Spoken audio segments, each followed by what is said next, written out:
Buenos días. Este es el segundo vídeo sobre el tema 3 que tiene que ver con métodos de valoración de inversiones. En particular, en este vídeo vamos a ver otros métodos de valoración que nos van a servir para empezar a entender los criterios que se pueden utilizar para evaluar inversiones, ver cuáles son los problemas de estos métodos y así en los siguientes vídeos entender los dos grandes métodos de valoración que son el BAN y la TIR. Como siempre, recordaros que la mejor manera de aprender estos conceptos es leeros el capítulo del libro. Este tema en particular está basado en el capítulo 9 del libro. ¿Qué vamos a ver en este capítulo? Vamos a ver tres métodos. Uno es la tasa de rendimiento contable, dos, el plazo de recuperación y tres, el índice de rentabilidad. La tasa de rendimiento contable es un mecanismo que está basado en valores contables. Hay muchas definiciones, pero nosotros en particular vamos a usar la fórmula de los ingresos netos medios generados por el proyecto o la inversión a lo largo de toda su vida útil, partido por el valor contable medio. El valor contable, recordar que es el valor que tiene el activo o la inversión en nuestros libros de contabilidad y en donde vamos teniendo en cuenta la depreciación a lo largo del tiempo. Y se aceptará una inversión o no cuando la tasa calculada sea mayor que un umbral que hemos definido previamente. ¿Cuáles son las ventajas de este método? Es que es muy fácil de calcular y segundo es que usa valores que están disponibles normalmente, porque como son valores contables van a estar en los libros. ¿Cuáles son las desventajas? Usa valores contables que no tienen que ver con los flujos de caja ni con los valores de mercado de los activos ni nada de nada.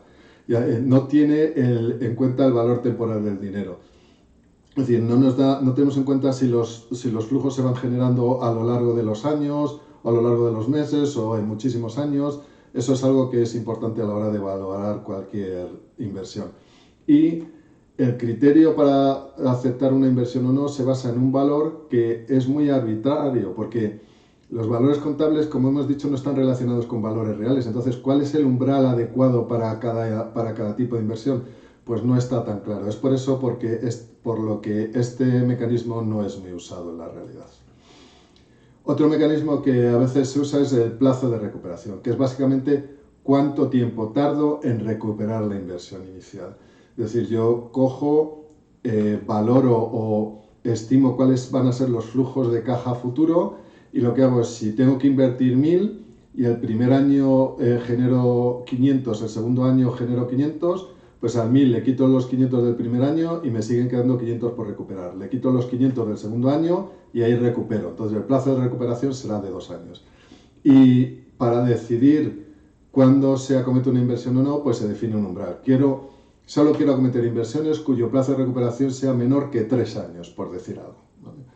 Aquí podéis ver un ejemplo un poquito más detallado de cómo se calcularía el plazo de recuperación. Esto es una inversión que hay que hacer que cuesta 165.000 en el año 0 y luego nos va a generar 63.120 en el año 1, 70.800 en el año 2 y 91.080 euros en el año 3. Lo que hacemos es al 165.000 le quitamos el flujo de caja del primer año y nos sigue quedando por recuperar 101.880. A ese valor le restamos el flujo de caja del segundo año y nos sigue quedando por recuperar 31.080 euros.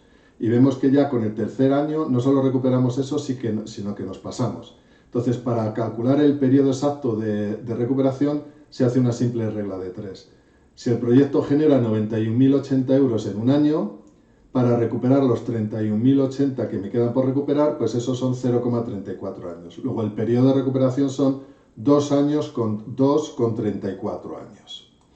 ¿Vale? ¿Cuáles son las ventajas de este mecanismo?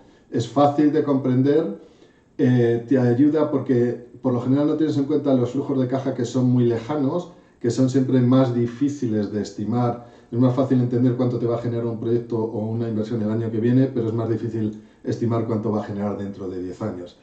Prioriza los flujos de caja cercanos, prioriza la liquidez, recuperamos pronto el dinero, podemos abordar otros proyectos, etcétera. Y los gestores tienden a usar esto porque si son evaluados en el corto plazo, estos son inversiones que tienen claramente repercusión a corto plazo. ¿Vale? ¿Y cuáles son las desventajas?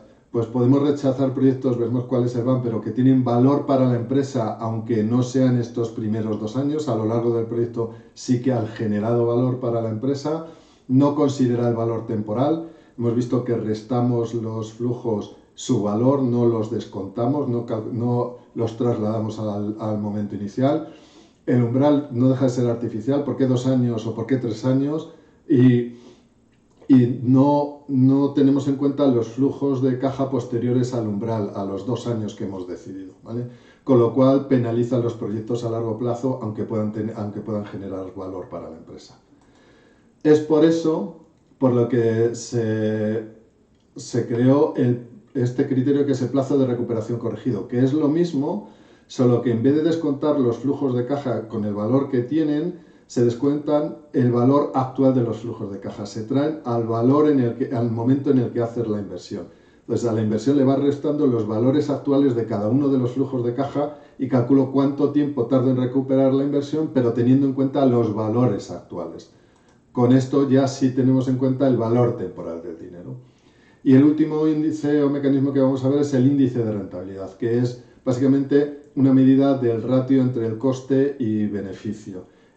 ¿Cómo se calcula? Pues es el valor actual, aquí volvemos a calcular el valor actual de los flujos de caja que hemos estimado y dividido por la inversión inicial. Y esto lo que nos da es una tasa, y si es mayor que la que hemos definido a priori como la necesaria para este proyecto, pues abordaremos la inversión o no.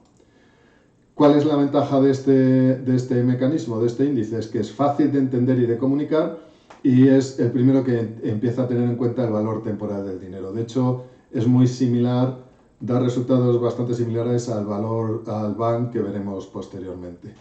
Y una de las desventajas es que no funciona en inversiones excluyentes. Es decir, si yo tengo un capital y tengo 2 proyectos en los cuales puedo invertir, pero no puedo hacer los 2, tengo que decidir entre cuál de ellos elijo, pues este mecanismo no funciona muy bien.